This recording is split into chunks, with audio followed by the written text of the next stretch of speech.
আমি দেখি যে সবসময় এরকম যখন ঘটনা ঘটে, সরকার চায় যে কোনোভাবে এমন একটা কিছু করতে যাতে তার ক্ষমতাটা থেকে যায়। অপোনেন্ট পার্টি চায় এটাকে পলিটিসাইজ করে সরকার ফেলে দিতে, অথরিটি চায় কোনোভাবে পাওয়ারে থেকে যায়, সাবঅর্ডিনেটরা চায় কোনো যেন অথরিটির রোশানলে না পড়ে আমার চাকরিটা যায়, স্টুডেন্টরা ভাবে যে কোনোভাবে আমি যেন ফেল না করে যাই।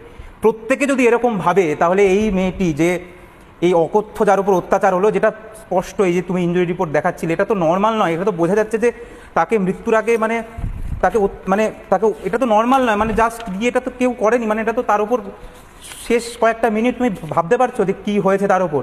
তো সবাই যদি এরকম ভাবে যে আমি শুধু আমার জায়গাটা বাঁচাই, সরকার ভাববে আমি বাঁচাই, অপোনেন্ট ভাববে আমি সরকারে আসি, অথরিটি ভাববে আমি থাকি, স্টুডেন্ট ভাববে আমি ফেল করে যাই, সাবঅর্ডিনেট ভাবে যাতে আমার চাকরি না যায়, তাহলে তো কিচ্ছু হবে না। 2019 সালে বলা হয়েছিল যে আর কোনোভাবে ডাক্তারদের হাতে গায়ে যাতে হাত না দিতে পারে, সব ব্যবস্থা নেওয়া হবে। তারপরে দেখা গেল যে অনকল থাকাকালীন একজন ডাক্তার তাকে অত্যাচার করে সে মারা গেল। আমি জানি না